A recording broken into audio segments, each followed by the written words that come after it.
For the next 100 days, I'm gonna be limiting myself to this singular block. But the worst part is I have to share it with this guy. Not only am I about to get every resource taken away from me, I'm gonna have to share what I can get. My only goals are to beat the game and be the better builder among the two of us. And without hinting too much, it gets very hectic. So watch to the end to see what we can create. Alrighty, welcome back to One Block. I'm sure the intro explained enough, so let's get right into it. First off, duos. We have to pray to God, literally, that the server won't lag one of us off, thus ending the video quicker than the shortest divorce, believe it or not. That's a real thing, I looked it up. Thankfully, Magi's got fast hands, and he granted us the use of our first dirt block, which I snagged and placed down for safety. From there, the block went through its tutorial phase, giving us dirt, wood, and a chest. This gave us our first sapling, so we can hopefully not have to rely on the block for wood. The next plan of action was expansion. As he broke the block, I started our smallest of expansions with slabs. In doing so, the block eventually summoned a large slab of bacon. Well, to be determined as bacon, I guess. Then we were gifted a bucket with a job of going under the block to place a block, thus catching the falling blocks like gravel and sand, or just possibly us. Speaking of falling, once I was done with this task, I started a water safety net, something Magi suggested from his Skyblock series. I mean, it might help him, but a pro like myself, I don't fall, much less die. As the day seemed to start its closing, the One Block gave us our gift, signaling that it was time for the next phase. But to be honest, it's kind of just phase 1 at this point. This was the tutorial. And while that's going on, consider subscribing. All you have to do is boop the subscribe button and you'll be a much cooler person. Oh, and you know the bell? No, not the one for villagers. Yes, that one. Ring it so you know when I upload another banger like this one. Anyway, back to the real content. Stage 1 of the block. Starting off day 2, I happened to find a couple of chickens, and you have no idea how much I wanted to hit them off the map. Maybe like I did the one at night, but we don't need to talk about him. With the chickens safe and sound with the other animals we caged throughout the night, we returned to slaving over a single block until it gave us a gift, once again signaling it's time to speed things up. Stage 2, the cave phase. This one gives us access to stone, ores, and mobs, which all can be helpful in their own way. First thing I did was steal the stone for myself and craft the first stone tool, a pickaxe, and promptly threw off the dreaded wooden yuck axe. I can't believe I had to use that thing. Honestly, I'ma say it, wood pickaxes started COVID. Anyway, back to double mining the One Block, which happened to reward infinite food, a mushroom. This man, in my book, is royalty, deserving of his own pen away from the other goofy-looking, resource-lacking, worthless pieces of shit. Then the unthinkable happened. A chest awarded its young Padawan with its first spruce sapling, which then I proceeded to twerk on it, hoping for its righteous growth. We also got the first mob spawn, who I absolutely wrecked, by the way. Who told you you could spawn here? This island isn't rent-free. We charge $100 a second to stay here, almost as bad as New York City apartments. Holy cow. Sometime later, Magi figured out our best use of the limited resources we got was to make a smoker. So I did this. That's called spawn killing. However, my best use of resources to date was getting 4 spruce saplings and making a separate platform for an almighty tree. One who could fund our mission for generations to come. Anyway, the day ended out pretty calm, with our first green bean loaded with gunpowder. However, I was very manly and handled the situation without breaking a sweat. Day 3 opened with a bang, specifically the next phase, Icy Tundra. This means we now have access to strays, wolves, and snow. I know, cool, right? We took this upgrade as a chance to grind the block for new materials, including spruce. Let's go! Stop judging me and hit the like button. If we have 15,000 likes, I'll drag this man back into a world for 200 days. Anywho, something big happened to us. Strays. With this, Magi had a big brain plan to double our water, but we needed bones, which we each got 2 of. He somehow managed to duplicate the water with bone meal, spawning in seagrass, thus making a source block. I was utterly amazed. I didn't know you could do this. However, in his attempts to impress me, I realized I could grow my tree. I spammed my bone meal on it to get the best tree around. You're kidding me, right? I don't even get my tree? This is what depression feels like, I think. Thankfully, by the end of the day, Magi had blessed me with his bone meal, growing the tree for me. I finally knew my purpose. My friend, the tree. The only thing keeping me from jumping into the unknown was this thing, which I proceeded to chop down as if all the work we had just gone through was for nothing. But I'm getting spruce wood, so who's the real winner here? As the moon set and the sun blessed us, the block was like, not today, buds. You're not making it past day 3. And spawned a monster party on us. Now this can only be described in one word. Infernal regions. Thankfully, my smart thinking gave us a separation from the protein-induced creatures and we were able to kill them off. Normally I start my morning by VPNing shows on Netflix, not fighting off undead hordes.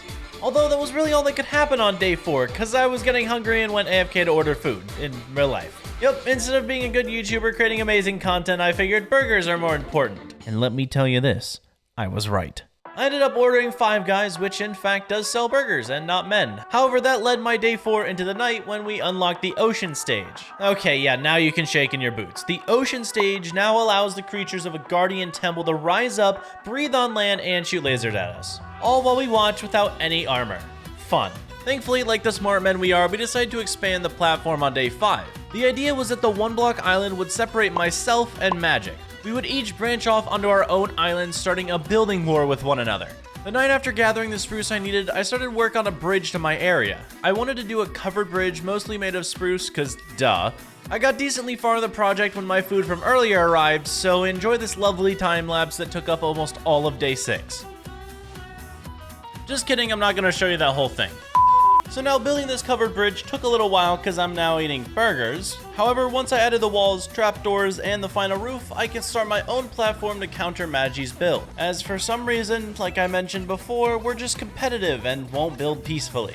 At the end of day 7, Magi warned about phantoms. They normally take about 7 days to spawn, which is something I didn't know about, but with only one bed we were kinda stuck. So I made the big brain play and logged off the server. I just left. He was able to sleep and start off day 8. Which is the day I can start off on my platform. However, I have some huge plans for this place. I really want to make a large house for Chest, but sell it off as a hallway so he thinks that I'm not building like to my full potential because it's just a hallway. Then I can have multiple platforms leading to farms, trees, villagers, etc. Although I need wood for my build, so basically I spent the entire day cutting down trees. But mark my words, the base will look epic. Now the next few days are kind of a blur. I was filled up on burgers and mostly just existing. However, what I do remember is working on my hallway. I mean, look at this. It's huge. Very large, I'm telling you. Anyway, at one point, I remember fighting all of the anime universe. Okay, maybe not that, but Elder Guardians. While we mined the one block, the ocean phase figured we needed a boss fight, so it spawned another monster party. This time, it was the strongest bosses possible. However, being the men we are, ready to take them on, we ran like little children going towards the ice cream truck. However, in our bravery, we were able to elude the monsters till they took themselves out. I don't want to do that again. Tree grew, I'll be back. Kind of my saying throughout these 100 days, as you know, I just love spruce trees. Then I broke my axe on it, so I upgraded it, stealing valuable resources so Magi won't be able to get any. Master plan. After that, nothing amazing happened. I just worked on oak trees as my base can't all be spruce. That's just silly. No, that was silly. Why am I saying no one says that anymore? The next day, I finally figured I should add a water safety net under my base, as it might come in handy one day. I'm not admitting to defeat, but it could be useful, I guess. And let me tell you, I may have hand-eye coordination from gaming, but not when it comes to slabs and water. I am terrible at this. I went to Magi's side of the void to check out his water wall, and then a tree tried to kill me. I actually thought I would die to this, as I was mid-jump landing looking at the water, but once again, I was unscathed. After a near-death experience like that, I figured why not give Magi a gift, so I threw an egg at him. It did nothing but sentence a chicken to death. By me, and not the void, of course. Thankfully, the water wall was there and caught me after slicing and dicing tomorrow night's Kung Pao chicken. But before the day ended, we mined the one block until it spawned Satan on us, which knocked me down to 3 hearts. However, this man wanted a taste of the ocean, so he jumped off, but didn't fully leave us. So I big-brained a plan, made a bow and arrow to shoot him off, which worked, thankfully, because that guy hurt me more than my mom with a belt. As morning arose, we are now on the jungle phase, phase 5, the one with Vexes. I honestly want the Guardians back now. These things even did more damage to me than the Guardian, and neglected to inflict such harm on my teammate. I'm pretty sure that's racist, but just go at that guy, not me. Although we did survive, I'm upset I had to eat more mushroom soup than he did, further depleting our infinite food supply. The one block was quite kind to us for a while and just gave us resources we needed, but with the mob threat looming, we figured it best to fence in the block. We even made it look okay, like decent, less than pretty, but working. You get it, now nothing can get to us. Something got to us. A monster party spawned, ruining the fences we just made 5 minutes and 12 seconds ago. Thankfully, we handled it and rebuilt the fence ugly, because he wanted to be safe and all. Afterward, we just mined the one block till morning. And pretty much all throughout that day until the block finally upgraded to its next phase, the Red Desert. This gives us, sand, so that's good, technically. Oh hey, it also gives us villagers, finally. These are the only way for us to get diamond gear. Well, other than end cities and bastions, but I can't beat a bastion naked. End cities are easy, but bastions, those at least take underwear. I made a dead coral house for these guys as we got multiple and let them rest for a long day of birth. From the block, they didn't do the baby thing yet. Also, the house I made for them is not ugly, I swear. We also don't keep it for like 40 days. We probably take it down. We totally don't. Day 17, I went back to my hallway house. Okay, really, it's just kind of gonna be for chests. It still needs a roof though, which was kind of finished later in the day. I say kinda since I still want to do a lot to the top of the base. I started work on a clock tower section of the build, which later had no clock and no tower. However, I put a lot of design into this bad boy, making it pass off as a decent build. Halfway through my work, Magi needed help on the mob farm, and since I've done this tons of times in the past and have even done a 1 block on it, I figured I'd help him out. Upon being put to work, I immediately showed off my building skill by plummeting to my death. Just kidding, haha, there's water down here, thankfully. I later passed this off as me just taking a break from the work, cause like, I wasn't gonna die. Anyway, this was totally fine, and we had 0 reaction to this whatsoever. Go watch Magi's video if you really want to see the reaction. And by the morning of day 19, we had a working mob farm, so now I can actually finally finish my house. To be fair, this was mostly built for bone meal, so we can get more trees to further expand the base. Worth it. Also, my base was blown up by a creeper when I got back to working on it, so fun day. Adding on the final touch of windows to this place made the difference, and now I have a shell of the hallway chest system I'm gonna make, but it looks good. So day 21, let me tell you about day 21. It was aimless. I think I did a few things, but it really never amounted anywhere, so day 22 is where it's at. Let me show you. I worked on the interior. So cool, right? In all honesty, it was just the inside roof so I can map out the chest locations. However, it ends up looking super cool. I even added in a long wooden beam I decorated with leaves and trapdoors. I loved it so much that I did another one. Doesn't the place just look really nice? However, after my house tour, Magi wanted to show off his place, which in my opinion is only good because of the rock. No, I'm kidding. I do love this place. The colors are great. I do wish that I didn't use so much spruce, but as it is, it's the best block in the game. You can't even argue. Day 24, when I logged in, it was raining, which is dumb because water. Am I right? I brought back legal deforestation by declaring myself a lumberjack in another video and cutting down a mass amount of trees to finish off the chest room. Worth it, vegans! I used that wood to make a platform for trees and other farm stuff. It hopefully will allow me to become rich with villagers, which is my goal. I basically just want to be the richest 1 block guy. I may have also been on the phone during this day, so much progress was made, maybe? But I did end up getting the platform done along with the water wall that goes underneath it so I don't fall to my death. We also went back to mining the 1 block, and since it was a seamless task, I didn't even have my hands on the keyboard when a Vindicator spawned. Thankfully, Magi had it handled. Although the game figured why not test him again while I was eating and spawned a monster party. Thankfully, again, Magi was around to take care of it while I was running around like a madman. Hey yo, what up Arnold? He's my new villager friend. I'll be stealing from him a lot later. I put a wandering trader with Arnold and friends, cause why not, it'll be fine. Also, 1 block, so fun, yay. I mean, to be honest, this is how we've made our livelihood, so I guess this thing is fine. Although, if it keeps spawning these things, I might never touch you again, I swear. But the real reason we mined this thing was to get to the stage here, the Nether Stage. This place will open up so much for us, including lava for constant cobblestone, the nether stuff, which can get us netherite, and bastions, which has a chance to have diamonds or diamond armor, which is a big thing for us. Real quick, I want to mention that I found Shaky Ballsack. Yes, he's back in the video. I went ahead and made him a house inside of my house, and he is now the central structure of my very own chest hallway. Every single time I walk in here, I get to say hello to Shaky Ballsack. And of course, I name him later on when I remember that we have a name tag, but for now, enjoy his glorious beauty.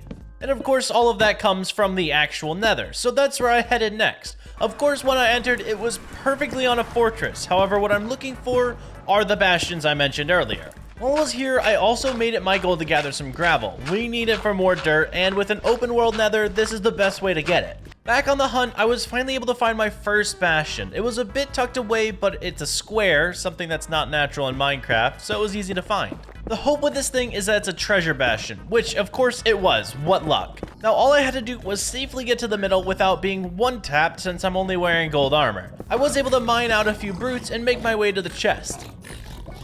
It had a half set of diamond armor and a netherite ingot. I think I probably got some of the best chest loot pool I could have had. Now I can make fun of Magi for being poor.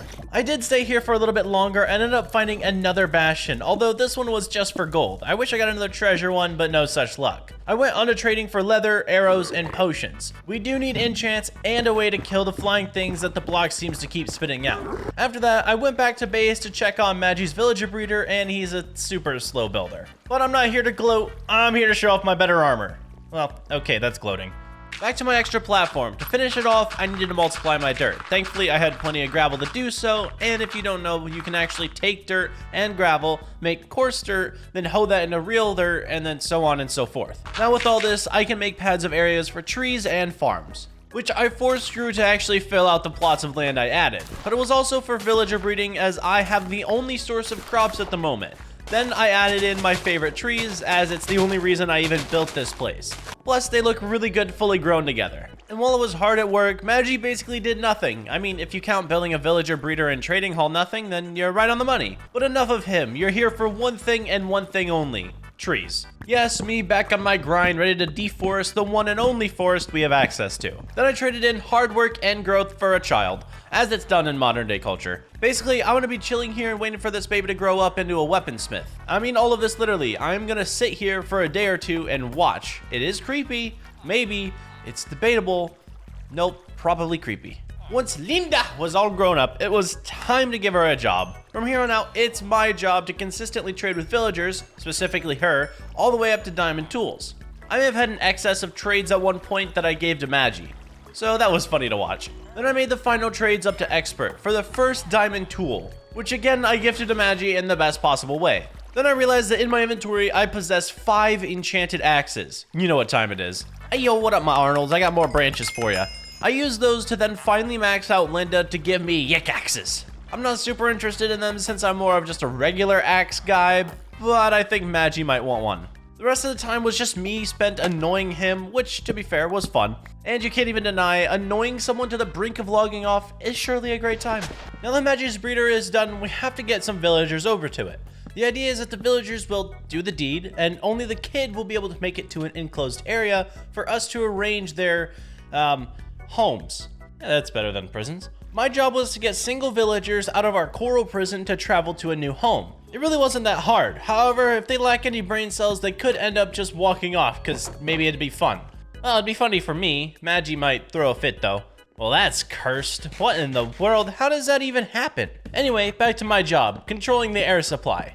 Technically, it's a little bit more than that. I am going for diamond gear, but I like to think about it as I'm the only one who can control how much oxygen around here. Is that part of the Lorax? I feel like that's a thing in the Lorax. I used stonks to trade my way up to armor until I got the first sets of diamond armor. I know I just went to the Nether and got the stuff on my own, but I can't leave Magi hanging for too long. I even used my own cash to give Magi his first real armor gift, half diamond armor. But I'm not done. It's not like I have anything better to do.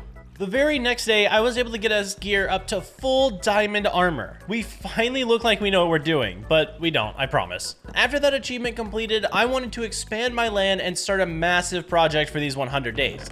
I want to transform my side into the overworld, the best that I can. Hey, I was the one who said it was going to be a massive project, turning this into this. But we all have a goal. I first had to make this giant platform and surround it with water. I don't want to fall off and, well, die. Safety first, but look how massive this thing is. Might be a little too large for me to handle at this point. I don't know what I was thinking. All right, task 1, fill this large man in. I'm going to need so much to fill in this giant circle, but since my entire life has been devoted to tree population control, I think I can handle it. Task number 2, light this bad boy up. No one wants to see the overcrowding creepers and spiders on their island, especially me. I'm terrified of spiders. Want to know something even more terrifying? The largest spider ever recorded was over a foot long. Even a Subway sandwich is smaller than that. Task 3, convince Magi to go bastion hunting with you because the large pizza island project is taking way too much headspace and you want to risk both your lives in a pursuit of dark gray iron. Venturing the Nether with Magi was actually really fun. He said he's played many Bed Wars games before, which is how I started, so the parkour skill we acquired was similar. Unlike Winter, whose entire goal in the Nether is to end my video by falling in basalt. The first bastion we found was a solid hour into recording, but that didn't stop us, as we never stopped looking. However, some friends on top really didn't like that we had stopped in and could have easily knocked us down into the treasure room. Oh, did I forget to mention that this one is once again the best bastion to exist? Haha, welcome to my luck. So before we went into the main room, we figured it best to kill all the piggies and steal from the other half of the bastion. Since this place is the uncooler half, I didn't expect much. Correct in assuming, because the stuff here was hot garbage, even for people who only have access to clouds. Now on to the real stuff. The main room had 2 more diamond pieces in it. Of course it happened to be the helmet and the boots. If I found this place earlier, I could have had a full diamond set without using villagers. And the chance of that in this kind of world is only 0.04%. No, I didn't make that up, I swear. Back to real stats. Did you know that bastions have a 60% chance to spawn instead of a fortress? Well, that must have even been higher for us because not 4 minutes later, we mined our way into another treasure bastion. However, this one wasn't a piece of cake. Not only did Magi fall into the lava right off the bat, but I had to jump down and clear my way through brutes. Not a fun time, especially while being chased by 2 undead men while my shield was disabled. Thankfully, we were able to grab the loot and piece out of there. I got a few more diamond pieces as well as 6 diamonds, and he got netherite pieces. Lucky son of a... That has been more than enough fun for these few days. So we headed back home with our gear and closed a lovely chapter on the nether. I'm going to regret saying that, I know it. You know why I regret saying that? I took 7 stacks of gold in the nether to trade with piglins. I second guessed even my narrator self. Although, I know why I did this. Iron. We had such a lack of iron on the island that we couldn't even get an anvil if we tried. So I used the gold that we got to trade it in for pearls, iron, potions, and leather. The basic best gear you can get from here. Alright, back to the grueling process of finishing off my larger platform. I had to deforest a bit for the oak, then turn that into slabs and finish the exterior ridge. Speaking of the lack of forest, time to spend my day doing exactly that. But while I do, I want to mention how I cut down over 6,000 logs, which is 99% more than Magi here, so who's doing the real work? I then used the Pillar of Creation, patent pending, a creation by yours truly, Magi. I had no input on this thing, but it spits out a heck ton of cobblestone, which is what I need, so I'm fine with it.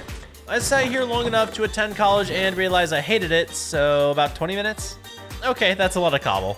Oh, I just realized you have no idea why I'm doing this. So the goal is to make the overworld, right? Well, what better way to do that than to make a gigantic waterfall archway? Just making hills out of grass? No, I like to torture myself with work. Smile. I'm not AFK, you are. Someone calculate the percent of this video I spent chopping trees. Here's an extra 5 seconds just for you. 1, 2, 3, 4, 5. So once again, while I'm working, Magi was just building a hill for his main base. I feel like there's an uneven sense of work ethic. I'm always doing what I want to do, and he's always further advancing the island. What a nerd. So dirt, right? Well, I need some, meaning I'm headed back to the nether. Yay, exciting. But this trip needs talked about. I think I stepped in the matrix as soon as I arrived here. I was obviously looking for gravel, but what I didn't know was that I would be sent into a constant shock about how many times I didn't find gravel and how many times I made it back to the portal. It's impossible for you to experience this pain because you're the viewer. But as the runner in the video, I felt like I was in a loop. Like, how did I end up above the portal when looking for gravel? And how did I somehow make it to my old gravel mine? What? I don't know what's happening. It may not seem like it, but at this point I was actually screaming in game. And Magi was having the time of his life laughing at me because I didn't know what the heck was going on. But to spare you some pain, the rest of these days were just coarse dirt conversion. I needed a heck ton of dirt, and even that is an understatement. On to the archway build. This was one of the hardest things I ever had to do, and obviously you're seeing a much shorter version because it took me an hour to do. The issue was my visualization of the curve. Your brain tells you you can make a curve. When you try to do it, flops. It's never right. However, by the end of the 3 days, we managed to make the intended goal a mob spawner. Because this thing's completely hollow and there's no torches on the interior, so we're gonna have mobs in there for all of eternity. But I think that the archway turned out a lot better than my original design, so I can't complain. Now to just dirt. I spent the day laying out most of the dirt on the island. I want to have a river run through the land as well, so I planned that in. I also put a small island in the middle for an enchant table. It's all a really cool idea, until you have to place all of these blocks. No one ever warns me that I do too big of builds until I'm doing the build. Okay, that's a lie. Everyone warns me, I just don't listen. In all that time, Magi finally finished his house on day 66. He's a slow builder. Although it did look really good. It just needs an interior, which you can see him do in 200 days. 15,000 likes and we'll do another 100 days in this world. So go smash the like button right now and comment 200 days. Also subscribe. Okay, bye. Over the course of like the last 20 to 40 days, I have finally grown enough sugarcane to make the full enchant table. And since the small island on my side was kind of done, we placed it there. With over 50 levels, you can imagine how happy I am that we can finally get to enchant our stuff. Working with the crappy villager enchants has not been fun. Linda! I got plain P4 on the chest plate, Unbreaking 3 protection 4 on the leggings, which was actually good, Unbreaking 3 fire prot on the boots, and fire prot 3 on the helmet. It started off so well just to be screwed by the game. Although the pick and axe kind of made up for it a little bit. At least the silk touch will help me get grass spreading over here. I redid a chest plate and got, oh, okay, wow, making up for some stuff in Enchant Table, I see, thank you. The boots I re-rolled as well and got Unbreaking 3, Prot 3, and the helmet followed with plain Prot 4. That's good enough for me. Now I'm really swagged out with the gear. Back to the real stuff. Fine. I know it needs done, but why is work so much work? Is this really entertaining? You could just like skip it and go to the final product. I get how bad that can sound, but it will look cool. Fine, I spent the day finishing off the island's dirt blanket as well as the arch. Then I went back to the patent pending machine, which in all fairness, can you patent something in Minecraft? Anyway, I was back here mining cobblestone for the bottom layer of the river. I gotta make it look half decent. It's wood right now, so I'll add in a little bit of stone. And I say half because I don't actually fully cover the river's bottom, and it still looks fine, see? Have trust in the dream, people. Trust in the dream. Then I had to add in water, which was an adventure since I had the river 2 blocks tall in some areas, although it does tie into the area really nicely. I think I outdid myself on this one. I was even making Magi jealous. But how could I not? Look at this place, our very own Zen garden in a way. However, it's been a minute since I have done the real objective of the video, 1 block. I wonder how many days it's been since I mined this thing. But we are at a point in the video where we should have really already fought the dragon, so I'm in endgame mode right now. We need to finish off the block and get to stage 10 ASAP, otherwise the entire video's goal is ruined. Oh, and do I need to mention, while I was mining this thing for more than 3 days, Magi helped a total of 0 blocks. I had to do the entire thing by myself, but I was able to solo it all the way to the end portal. Yes, I soloed the 1 block for like 5,000 blocks. Heck you, Magi. Why do you always do productive things like building an iron farm when I need to make fun of you, weirdo? So since we have to fight a dragon or whatever, we had to gear up for the fight. I grabbed blocks, water, pearls, fireworks, food, etc.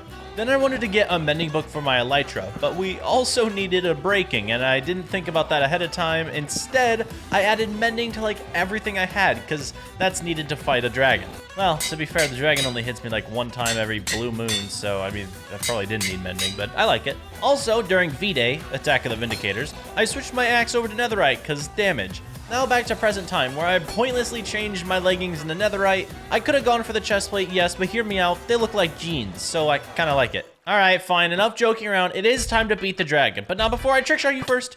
Even I'm shocked I hit that. I have like a 4% chance to even remember what slot my bow's in, and this was a trick shot. Time to make the dragon feel the same wrath I just forced onto my teammate. The fight itself, like normal, is so intense. Not that I just instantly take out the crystals, then stabby stab the dragon. Cool, now onto the fun stuff. Elytra hunting. I found a city within 48.6259413 seconds of entering the outer end. That was a lot of numbers. That was a fake number, by the way, but this isn't a fake elytra. I was able to use this thing to find other end cities while I let Magi loot this city. I found another one pretty close and took the elytra right away. I also stole the stuff from the city itself as extra gear. Sometimes I forget we only have 1 block to work with, so all of this armor is either expensive with villagers or just super hard to craft from the block. On my way back to Magi, I even found another end city. This time, I had to make a shulker box to fit all of the gear from this place.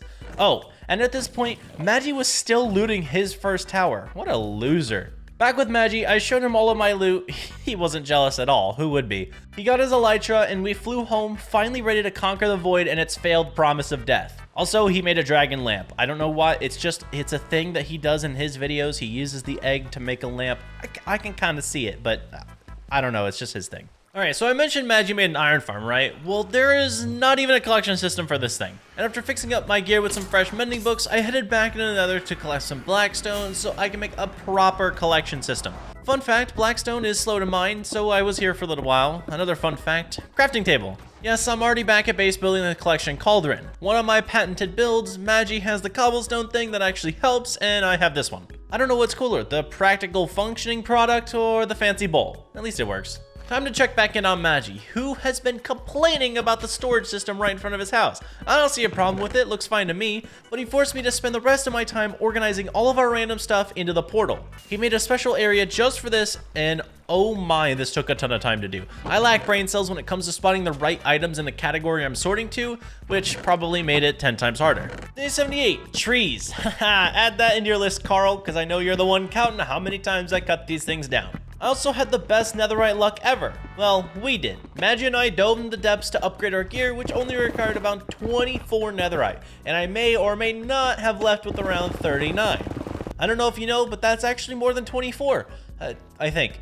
I skipped counting class, so you decide. Major flex time, Magi. You may have your armor, but I have an entire block of netherite, which means I'm better in the practical sense. Aha, trees. Carl! So you see this water thing we've made over the course of the last 82 days? Well, now that we have elytras, we don't need to worry about the void anymore. To remove the water wall, I had to block off all of the waterways connected to it. And let me tell you, this thing was connected from the edge of my river to the end of Magi's Utopia. But once it was all falling, it looked so amazing. Probably the coolest thing I think I've ever seen in Minecraft. Just perfect circles slowly dissipating. Okay, let's talk. I finished my project a while ago, but we still have some days left and I'm itching to build something. So I took away my old island, the tree one, Carl, in pursuit of making 6 separate islands to surround the overworld, each with a dimensional purpose. I went to build all 3 dimensions on my side. Obviously the large overworld that you see here, and then 3 islands highlighting the nether and 3 more highlighting the end. The hard part about the entire thing was building all the platforms perfectly symmetrical. I hate having poor spacing, so I made sure each one of these were in the exact same spot on each side of the island. Symmetry. Carl! So to gather what I need for the islands, I made a few shulker boxes and headed off. My first stop, the end. I'm gonna need a ton of endstone for the islands, and by a ton, I just mean a lot. I don't think a ton is really needed, maybe like a half ton? Also, a ton of endstone would only be 1/3 of a block of endstone, so I don't know what I'm on about. I gathered like 3,000 tons of endstone, but enough talk. And yes, I actually did the math. Next, I needed some obsidian. Not a ton this time, but enough to recreate a small end island. Wait, I never told you the goal of each island. Well, I guess you know now. One version will be a smaller version of what I'm sitting on now. But the next one we do is an end city island, which means I'll need to gather a bit of this one. Is what I'm doing here gathering or taking? Stealing? Yeah, that's it. The last island we will work on is just the normal end, so I shot down chorus flowers so I can plant them myself. Then I went to the nether to gather the materials I needed there. Of course, the inside of the nether fortress first. If I'm to recreate it, I need the main material. I also got some oddities like quartz, purely decoration, but a good thing to still have. Next up was Crimson and the Soul Valley biomes. Then I tore down a bit of a bastion for a tiny recreation later. After that, I moved on to the Dwarf Forest and the Basalt biome, which is my least favorite, but still needed for this. And with all this gathering, it was time to get to work on the final product. I laid out the endstone on all 3 end islands and realized I still didn't even have enough. Did you know that the endstone texture is just cobblestone, but inverse? Pointless fact, but it's cool. The first end island I worked on was the Outer End Highlands Island. This is to be modeled after the OG end, just some chorus flowers on some stone. Then I wanted to recreate the end island with the dragons, so I first remade the portal out of black stone, and I think it looks really good. I also remade the pillars, which are just obsidian, and the coolest part, a dragon. When I made this, I easily agreed that this is probably the best part of it. I think it looks super cool for being so small, and this island is surely my favorite of all of them. The last island for my end is the End City, which is almost a perfect representation of the other city, but I completely did it differently. Wait, that's a complete contradiction. This one's much smaller and is broken down, but I think it works for such a small island and I really like it. The Nether Islands were a bit different. I added in the floor of the Crimson Warped Mixed Island and then flooded it with trees. Carl, it looks exactly like the overgrown biomes themselves. Okay, overgrown's an understatement. This is an absolute mess. It still looks good though. Then I moved on to a mixed island with the Nether Fortress on it and a basalt frame. I show you these super quickly, but they actually take me quite a bit of time, so subscribe for more awesome videos like this one. Lastly, I worked on the Soul Valley Bastion mix. Now, this island in mine didn't turn out great, but it still looks good in my opinion. Plus, bastions themselves aren't even that cool looking overall, so I guess I did kinda well. While I did all of this, Magi was working on his own floating islands around the top of his base. I used them to look at my own area, and wow, this place looks so good. However, Magi might beat me out for these islands once they're finished. Next on my list of assignments was the Wither. We need a beacon in this world to look cool, so I was back to grinding out another item for us to succeed in y'all's eyes while Magi was just building up his own area. What is that all about? Again, I'm stuck doing all the hard work. What a flake. After that, I stole Magi's egg and put it on my end island to make it just that much better. On to the Wither. Magi has done this before, but still shakes in his boots finding this thing. But it wasn't like that hard. The Wither is super easy, and I can't help but laugh that Magi actually used a chest plate for this. However, we now have a beacon to display on our island proudly. One of the last things I want to do is get an Unbreaking book. We still don't even have maxed out elytras, so that was my goal, and let me tell you, it took a while to do. However, with it, I can finally rest easy or fly easy. Maxed elytras are so much better than you think, and I swear I used too much durability on this thing anyway. After that, I did a small little thing, an Enderman farm. Cool, so you've seen it before. Then I'll just roll the replay of it and tell you that this thing is super slow. I don't know why, but this time when I made it, it just didn't work as well as I expected, and I think it takes doubly as long to get 30 levels, and I mean, it works. It works, don't get me wrong, but it just takes a lot more time, and that could be the fact like there's a server setting that I have to like enable or disable for this to work better, but I don't know. Any ideas in the comments? Anyway, time to do the coolest thing I will ever do. Max out a netherite hoe, which starts my greatest project yet, the hoe undertaking. I make and enchant 6 separate hoes and then turn them into netherite. Reason? I'm rich. Honestly, why not? 7 netherite hoes in my name? That's a goal I want to have. With these, I want to hide them around the island in random locations so we find them in 200 days and get a good laugh. Plus, if I hide them on Magi's side, I want to see how long it takes for him to find them. And with all of these hidden, the 100 days is coming to a close. I whooshed around the island to view our success. And this is the last day to do so because the sun is now rising, which means day 100. So if you enjoyed the video, make sure to hit that like button and subscribe to me and Magi. Also, check out my beach party merch line down below. A week from now, it will not be there and most likely won't come back. So get it while you can. Thanks for watching and check out these other videos on my channel while you have time. You might just like them. And until the next time I see ya, peace. Carl!